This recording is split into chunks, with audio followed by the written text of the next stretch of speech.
ஆண்டவராகிய இயேசு கிறிஸ்துவின் இனிய நாமம் மகிமைப்படுவதாக. இந்த இயேசு எப்படிப்பட்டவரோ ஊழியத்திற்கு உங்களை அன்புடன் வரவேற்கிறேன். இந்த நாளிலும் நாம் தொடர்ச்சியாக யோவான் 17ஆம் அதிகாரத்தை வாசித்துக் கொண்டு வருகிறோம்.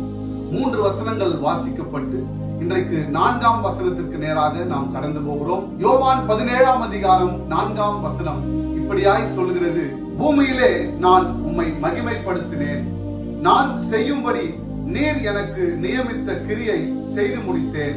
இன்றைக்கும் இந்த செய்தியை கேட்டுக்கொண்டிருக்கிற எனக்கு அன்பானவர்களே, நம்முடைய தேவனாகிய கர்த்தர் அவருடைய ஒரே பேரான குமாரன் இந்த பூமியில கொடுக்கப்பட்ட போது அவர் அநேக காரியங்களை செய்கிறார். அவை எல்லாம் நமக்கு தெரியும். நம்முடைய இயேசு கிறிஸ்து இந்த உலகத்தில் செய்த எல்லா காரியத்தையும் நாம் அறிந்திருக்கிறோம். ஆனாலும் இந்த இடத்துல இந்த 4ஆம் வசனத்துல 2 காரியங்களை கர்த்தர் சொல்லுகிறார். பிதாவினிடத்தில் அதை தெரிவிக்கிறார். ஒன்று, நான் உம்மை மகிமைப்படுத்தினேன்.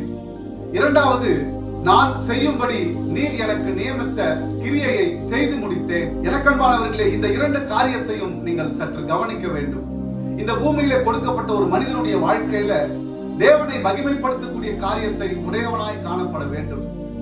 இரண்டாவது, அவர் நமக்கு நியமித்திருக்கிற இந்த வசனத்தின் மூலமாக, இயேசு சொல்லுகிற இந்த வசனத்தின் மூலமாக, இயேசுவுக்கு மாத்திரம் அல்ல, இந்த பூமியில கொடுக்கப்பட்ட ஒவ்வொரு மனிதனுக்கும் அவர் நியமித்து வைத்திருக்கிற காரியங்களை, கிரியைகளை செய்து முடிக்கிறவர்களாய் நாம் காணப்பட வேண்டும்.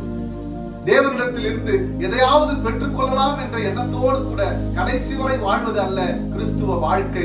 அவரிடத்தில் அவருடைய நாமத்தை மகிமைப்படுத்தி அவருடைய காரியங்களை, பரலோக ராஜ்யத்தை குறித்த திட்டங்களை நாம் இந்த பூலோகத்தில் செய்து முடிக்கிறவர்களாய், அந்த கிரியைகளை உடையவர்களாய் நாம் காணப்பட வேண்டும். இந்த 2 வசனங்களையும் நீங்கள் தியானித்து, இந்த தேவனாகிய கர்த்தருடைய குமாரன், நம்முடைய இயேசுவானவர், நம்முடைய தகப்பனானவர் சொல்லுகிற இந்த வார்த்தையின்படி அவரை மகிமைப்படுத்துகிற பிள்ளைகளாகவும், அவருடைய கட்டளைகளையும் கற்பனைகளையும் கைக்கொண்டு நடக்கிற பிள்ளைகளாகவும் நாம் காணப்படுவோமானால், நம்முடைய வாழ்க்கையிலே அவர் பெரிய அற்புதங்களையும் அதிசயங்களையும் செய்து நம்மை உயர்த்த அவர் வல்லமையுள்ள தேவனாய் காணப்படுகிறார். எனக்கன்பானவர்களே, அவர் செய்து முடித்தவர் மாத்திரம் அல்ல, அவர் தம்மையே கொடுத்தவர், தம்முடைய ஜீவனை கொடுத்தவர், தம்முடைய சரீரத்தை கொடுத்தவர், தம்முடைய எல்லாவற்றையும் இந்த பாவமான மனிதர்களுக்காக கொடுத்தவர். அப்பேற்பட்ட இயேசுவை நாடுங்கள், என் தேவனாகிய கர்த்தரை தேடுங்கள்.